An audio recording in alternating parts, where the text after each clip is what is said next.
Hi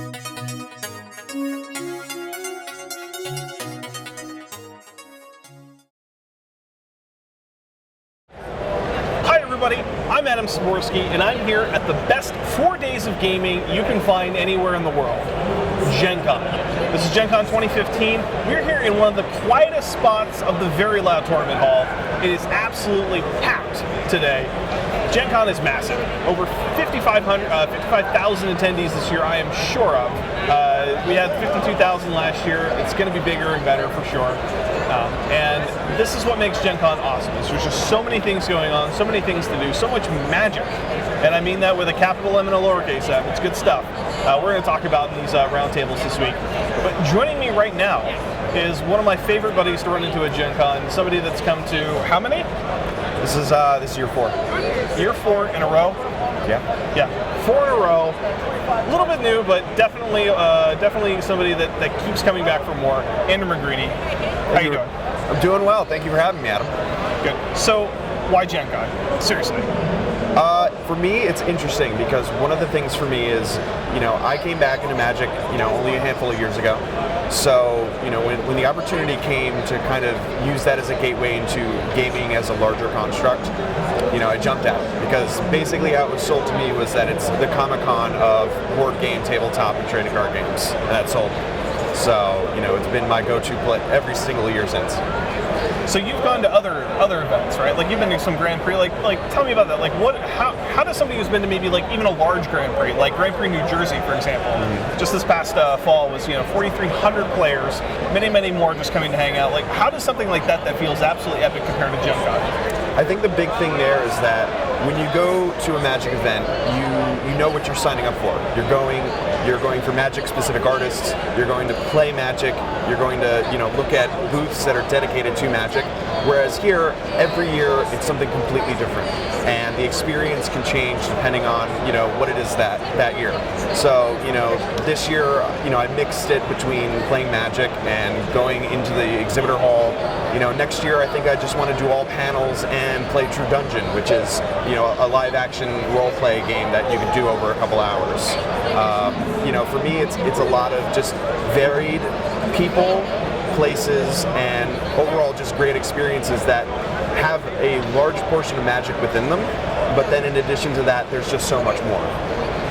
So what's changed over the years? Like you talk about how there's something different every year. You're looking at doing different stuff next year. Already looking to come back. It's pretty awesome. What's really changed? Take us back through the years. What was it like your first year here, and what have you learned and kind of taken up us to now, your 4th year? Yeah, I think the first thing that came to me was I had a lot of Magic friends that I met through Twitter and just the internet in general, and the opportunity to get to meet them in person because at the time, Vegas wasn't a thing. So GP Vegas obviously, is a monster event where everybody gets together. So this was the premier event to do that. So year 1 for me was basically, day in, day out Magic in this hall, just non-stop playing. And what I learned almost immediately after that, my mistake was that I didn't experience the convention fully. So for me, as I began to grow personally and I began to become more involved with gaming in a larger sense than just Magic, it became more about the experiences I can have across all different mediums and just consume as much as I can. So, nowadays, this year, it's like, let me try to balance more between Magic because I knew more people would be here playing Magic than other years. So, and next year, perhaps it's more about, understanding, the convention from that other piece in terms of the panels and the people that are there. Because there's always cool events, there's always great people, and it's more about just kind of feeling out how each year is a little bit different and kind of catering to that. Yeah, I can kind of get on board with that. I've spent a lot of time dedicated to Magic, and of course doing stuff for Gathering Magic. And it's always a good time. I love it, but I always wish I had a little more time to play Magic. And I realized that there's actually more than just Magic I should be trying to go do. So, for example, I went to a little show the other night. I think you were at that show too. Tell us about that. What was that? So, Cards Against Humanity on Friday night had a fantastic comedy/music event. And there was a slew of comedians. There was a slew of guest musicians. I'm a bad human being for the sense that I can't really name them off. But the idea was you go in, You get great swag, you have a lot of laughs, and you get to hang out with great friends. So like for me, that was kind of like, it was an opportunity also because like a lot of my friends happened to score tickets from participating on Twitter with Cards Against Humanity. So it turned out to be kind of like a freebie experience, and I jumped at it. Yeah, I mean, the highlight of the night for me was like I got to see the Double Clicks, and I absolutely love that band. I love what they do. I find their humor and their music really entertaining, and I kind of get into it. So it was really great to finally see them live, which is kind of like one of the unique kind of experiences. And already, Cards Against Humanity is promising to come back and do something awesome again. So that was really cool. So what else have you done over the years? Like, if you had to take a look over the 4 years of Gen Con you've had so far, what is like the shining pinnacle moment of amazing that you take away? Beyond Harry Nizzies? Of course. Okay, because Harry Nizzies is kind of like the baseline, and it's just that's always just an amazing thing year after year, and just the cast of characters we get for that. I don't know. I think for me, it's a mix between the sheer amount of artists I get to visit, the games I get to demo, and the people I get to see. I don't have like a specific thing that's truly amazing, because each year has its own landmark in terms of like, this year, the sheer amount of Magic people that I've gotten to meet, and the cards event, and really just having like this year, like having a truly fantastic group of people in my room, which is another big aspect of it, is kind of like there's this whole experience before you even go to the convention with figuring out the rooming situation, because that's an adventure unto itself, and really just figuring that out, getting your group together, getting the money to support it, and then like the experiences that you have together, which a lot of them we won't get into on camera, but just good fun times. So you're saying Gen Con is like an all-in kind of gaming vacation? Yeah, I think it's good. It's good when you have, like, when you can come with a group, because like I honestly don't know people that come by themselves. Everyone seems to know everyone, and I think that's more a mechanism of people getting together and gaming together. And even if you see these people only once a year, you do something once a year, you come back and it's like you saw these people yesterday, so to speak. So it's really fantastic. Well, I know I'm looking forward to seeing you next year, and I hope you're looking forward to seeing me. Absolutely. All right. Well, thanks again, Andrew, for coming on, and we'll be back with more Gen Con Roundtable. Hi, everybody. Welcome back to Gen Con Roundtable. I'm Adam Styborski. I'm joined by Uriah Oxford. This is Mr. CMDR Dex on Twitter. He does awesome videos, deck techs, all sorts of Commander stuff. And you know what he really likes? Playing Commander. So this is your second Gen Con, right? Correct. I was back in 2012 was my first Gen Con.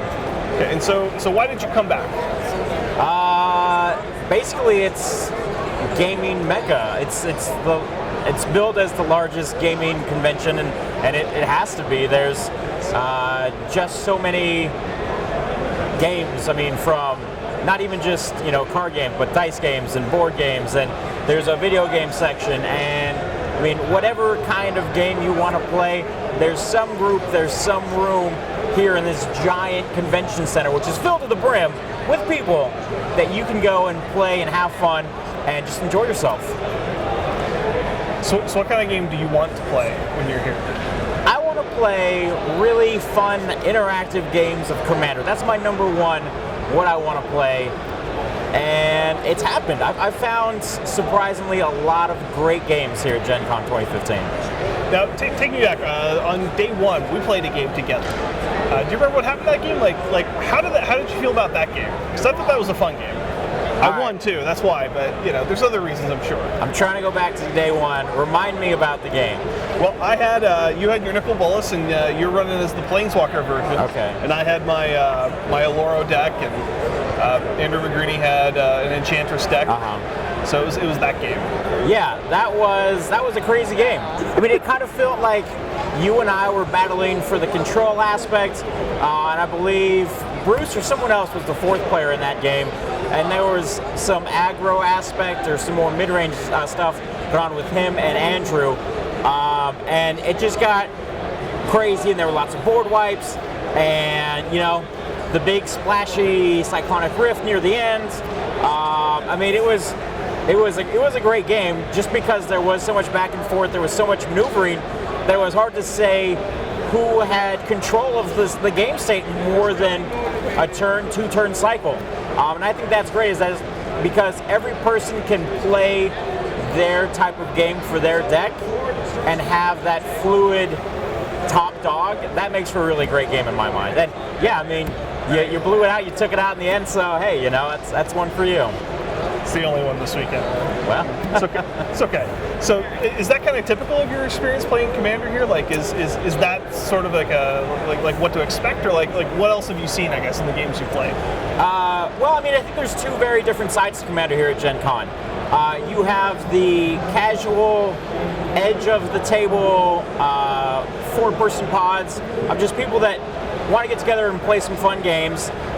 They are also running some sanctioned Commander events. Now, I haven't played any of those myself here this year, but I have heard from people who have played in those that it's quite a different experience. You're looking at players who are much more interested in ending the game as quickly as possible, as to not letting that interaction between decks happen, to not let the top dog fluid motion occur, because the main goal of the deck is to win as quick as possible, get whatever prize or reward at the end of the tournament is, and then just go on with the rest of your day. So the main goal is different from what all the Commander casual players are doing. So I can't really speak to that, but I know that as far as the games I've played on the casual side, they've all been very fluid, very dynamic games, and it's been great. I mean, even people who have sat down have said, like, okay, well, do you mind if I play this silent deck? Do you mind if I play this Commander? And if someone says, yeah, you know what, I don't feel like playing against that, there's people that are, okay, let's pick a different deck and let's play something that's going to work well with this group right here, right now. That's awesome. So obviously you've had a lot of games in. I know you want to get back to doing some more games here before the show shuts down. So what is the best moment you've had in Commander this weekend? Like so far, like let's say it's not going to get top later. What is the top moment you're taking away right now? I mean, this is really hard because I'm so tired. When you come to Gen Con, you will quickly realize that 24 hours in a day is not enough by far.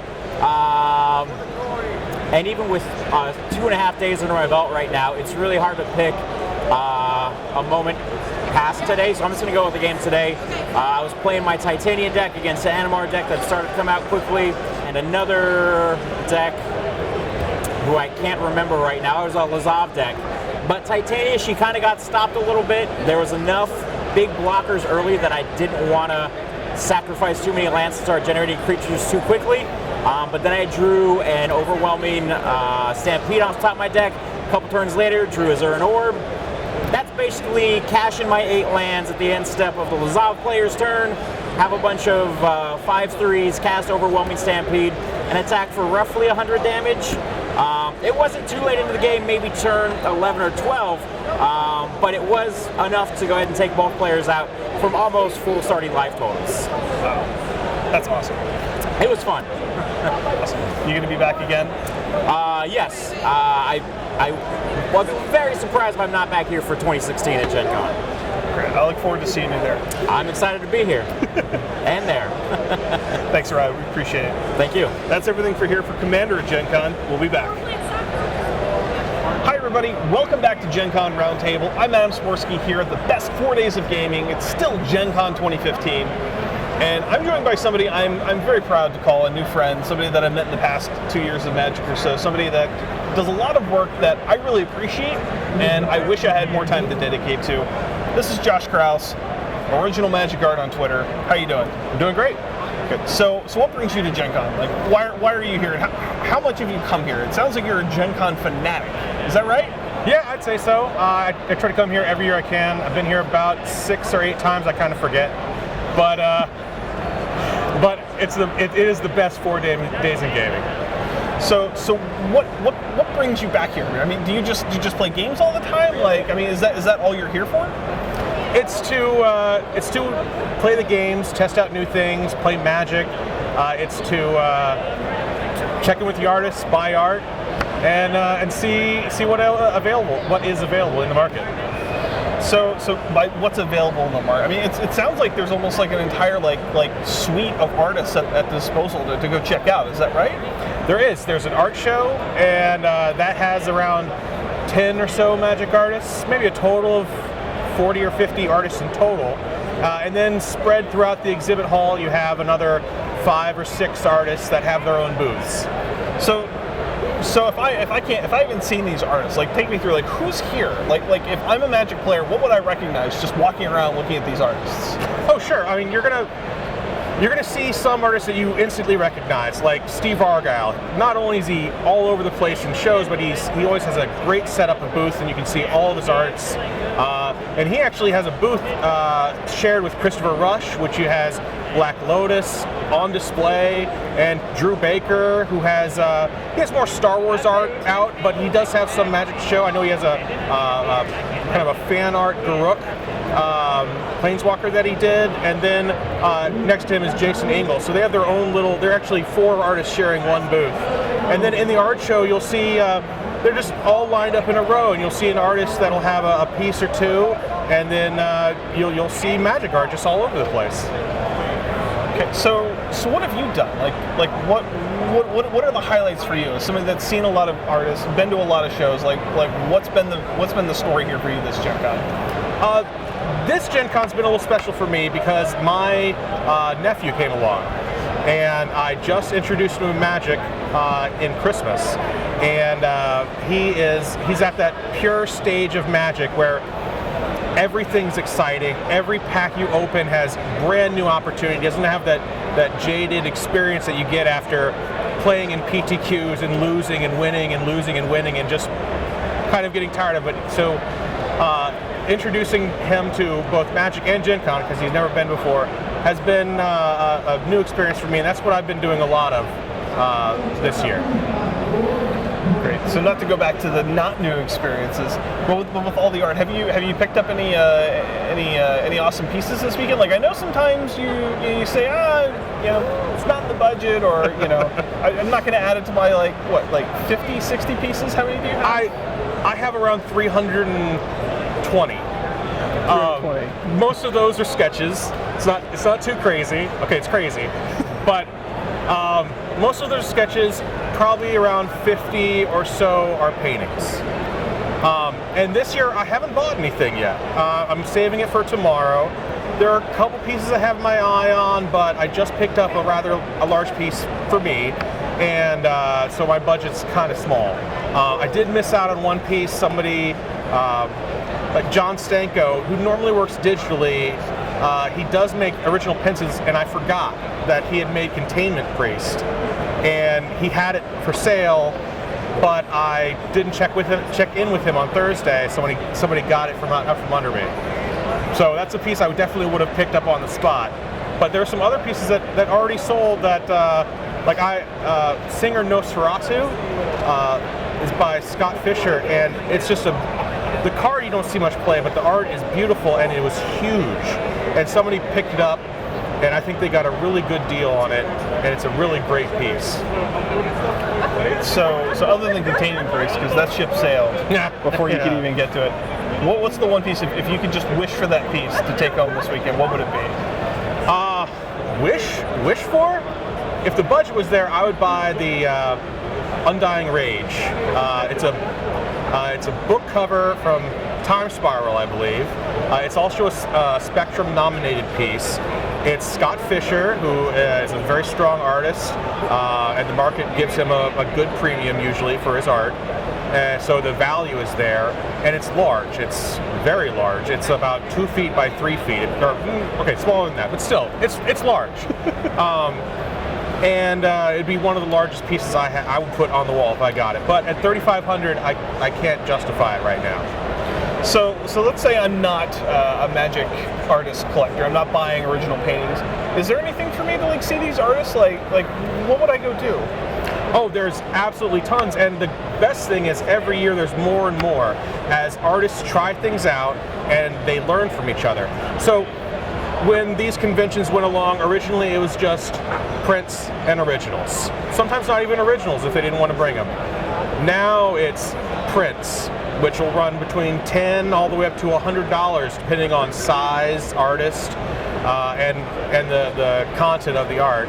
And then you also have some artists that are doing tokens, like RK Post which I'm sure everybody's seen his tokens if they follow him on Twitter, has gone from, he started up the trend of making tokens, and now a lot of artists are also offering tokens. Like Jason Engel brought sets of tokens, and they sold out. He sold all of them. He was hoping that maybe a couple would sell, sold completely out. So tokens are definitely something that people are able to pick up. Playmats. Since Ultra Pro owns the rights to print playmats, you'll see either their own IP, their own intellectual property, or possibly from other games. But you'll see still their own art. So you still see a lot of variety in things that you can do to pick up to enhance your experience here at Gen Con and to support the artists. That's awesome. Yeah, I know I have a couple things that I really like to take home and I get from the shows every year. So I know you're not going to get Tame Priest, but I hope you find the piece that you're really looking for this weekend tomorrow. And thanks again for joining us here on Gen Con Roundtable. Thanks, everyone. Hi, everybody.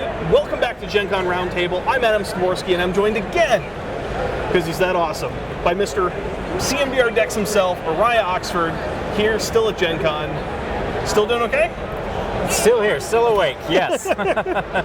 So I know we talked about Commander earlier, and obviously we both love it. We've had a lot of great experiences. We also had another very special experience this weekend, didn't we? If you consider me getting my face stomped in by Nissa, then Jace, yes, it was a great experience. Now, it might sound like we're talking about Commander, but we're not. We're talking about Arena of the Planeswalkers, the Magic the Gathering board game put out by Hasbro this year. What did you think of it? Like, what was your first experience like coming into it? Like, what did you think you would find? I wasn't quite sure what exactly I was going to get when I sat down at the table, having never played that style of board game before. But being familiar with Magic, it was very easy to get acquainted with the characters and the type of cards and some of the abilities very easily. But yeah, being a tactile 3D experience, it was very different from Magic, but it was a lot of fun. I want to play it again soon.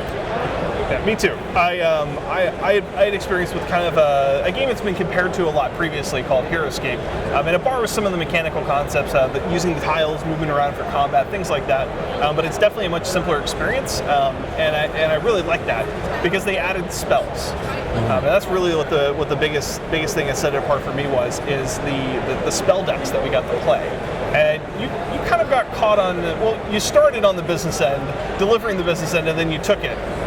Tell us what happened in that game, because that was really bad for me and then bad for you.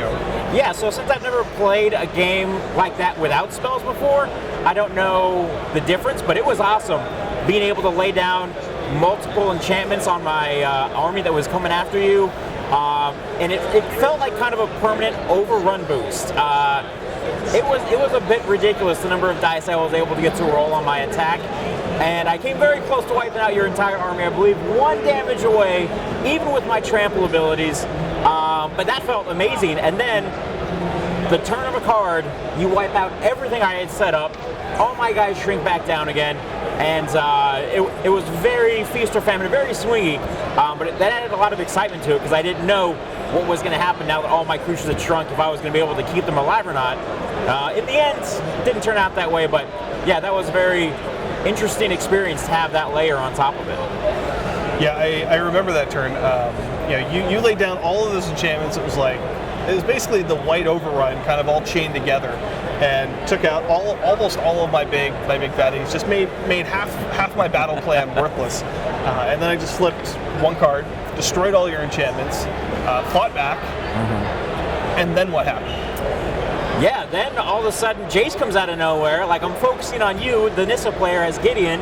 You know, we're fighting, there's some good stuff happening. Then all of a sudden this Mind Mage comes out of nowhere and starts wrecking my board from the other side, kills my Planeswalker.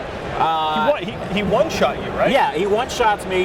And then I go on my very next turn to try to come after him, and he plays an Aether Spouts out of nowhere, picks up 3 of the 4 pieces I have on the board left, and basically shuts down the game for me. So those pesky blue mages. Always. Doesn't matter the format, doesn't matter the game, blue mages again. Blue mages. one of the things that really impressed me about the game is its price point. Typically when I look at miniatures games, especially ones that feel good, look good, I'm expecting a $50, $60 entry point. And that's maybe the miniatures aren't even painted. This is just all 5 of the planeswalkers are painted. They feel really good. The quality of the plastic, everything feels solid, and it all fits together into this interlocking grid that kind of holds it all into the board.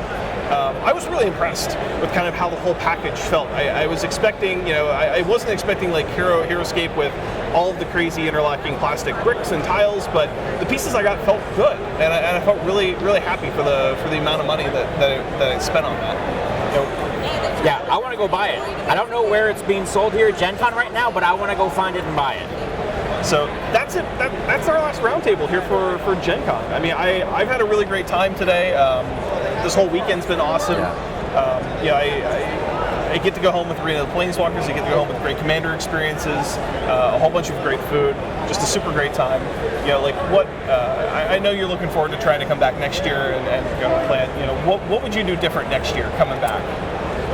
Oh, that's difficult. Like, I had a plan that, okay, I'm going to try to demo more games, and I'm trying to visit the exhibit hall more this year. It just didn't happen. It feels like Gen Con has got so much bigger and better since the last time I was here 3 years ago. I can't even imagine how much bigger it's going to get, but it just never seems like there's enough time. So no matter how many times I try to plan something amazing, I'm just going to roll with the punches, get some Commander in, maybe try to find a couple of games that are new and exciting and fun to play, and then, just hang out with some friends, have a great time. That sounds really lovely. Yeah. I'm going to eat shrimp cocktail. It's a great way to spend 4.5 days. I agree. I think we all agree. That's it for all of us here at Gen Con. Thanks for joining our roundtables. It's been a great show. Looking forward to seeing everyone again next year.